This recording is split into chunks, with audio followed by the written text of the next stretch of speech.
12 তারিখের সেই জনসভা নিয়ে যারা বিএনপি তারেক রহমান এবং বেগম খালেদা জিয়ার সমালোচনা করেছিলেন, তার মধ্যে আজকের বিভিন্ন একজন দেশনেত্রী বেগম খালেদা জিয়া বক্তব্য রাখবেন বিকাল 5টায়।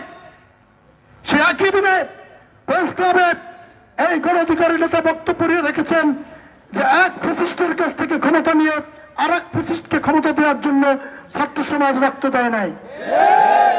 যদি আপনারা দেখতে চান, যদি আমাকে কেউ চ্যালেঞ্জ করতে চান, এখানে যারা বিএনপি নেতারা ট্রাকে উঠেছেন, আমি দিনক্ষণ পত্রিকার রেফারেন্স দিয়ে আমি প্রমাণ করে দেব এই বক্তব্য।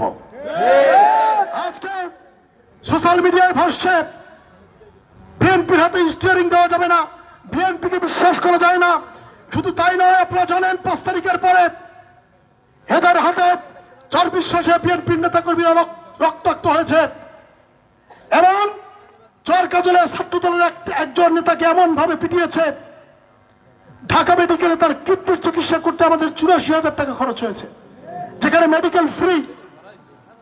প্রাইভেট ক্লিনিকে চিকিৎসা করলে কত লক্ষ টাকা যেত আপনারা ভেবে দেখেন। আজকে তিনি বিএনপি দরদি সেজেছেন। এরপরে বিভিন্ন বক্তব্য আপনারা দেখেছেন, দুই পরিবার, জিয়া পরিবার এবং মুজিব পরিবার গত 3 দশক বাংলাদেশকে শেষ করে দিয়েছে।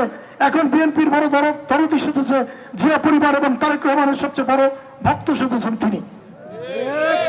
আমরা এই সমস্ত পুনরাবৃত্তি করতে চাই না। আমি আপনাদের কাছে বিনীত প্রশ্ন করব, যদি আপনাদের এই 37 বছরের কর্মীকে এবং দীর্ঘ 17 বছরের আপনাদের সাথে মাঠে ময়দানে কাজ করা, রাজপথে লড়াই করা আপনাদের পাশে থাকা এই ভাইকে, এই সন্তানকে মনে হয় যে বিএনপির লোক, তাহলে আপনারা সকল ব্যারিকেড ভেদ করে আমাদেরকে একটু করে ঘোড়া মার্কায় ভোট দিবেন ইনশাআল্লাহ। আর যদি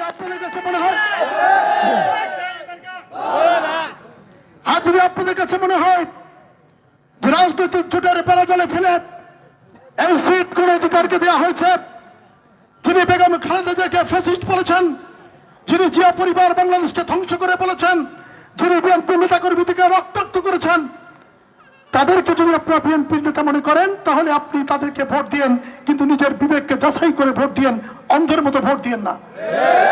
অথবা ট্রাকে উঠেছেন, টিয়ার খাবেন, কাবিকা খাবেন, অনেকে এখন হিসাব নিয়ে বসে আছেন। আগে জনগণের কাছে যান, ভোট জনগণের কাছে।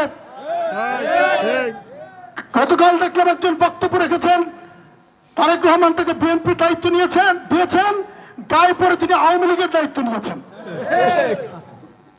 তিনি আওয়ামী লীগকে নিষিদ্ধ করার জন্য রাজপথ অবরোধ করেছেন, এখন আওয়ামী লীগের দরদি সেজেছেন।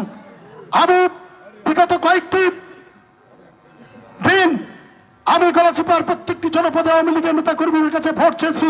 ভোট চাইতে গিয়ে আমি অনেক আওয়ামী লীগের নেতা কর্মীদের চোখে পানি দেখেছি, তারা কাঁদছেন যে তাদের প্রার্থীরা আসেনি। আমি তাদেরকে বলেছি, যদি আপনাদের দলের প্রার্থী নেই, আপনাদের দল নিষিদ্ধ হয়েছে, যদি আপনি মনে করেন যে আপনাদের দল নিষিদ্ধ করার ক্ষেত্রে এই ব্যক্তি হাসান মামুনের কোনো ভূমিকা আছে, তাহলে আপনার আমাকে ভোট দেওয়ার প্রয়োজন নেই। অথবা যদি মনে করেন যে প্রার্থীদের ভূমিকা আছে, দায়বদ্ধতা আছে আপনাদের দলকে নিষিদ্ধ করার, তাহলে তাদেরকে প্রত্যাখ্যান করুন।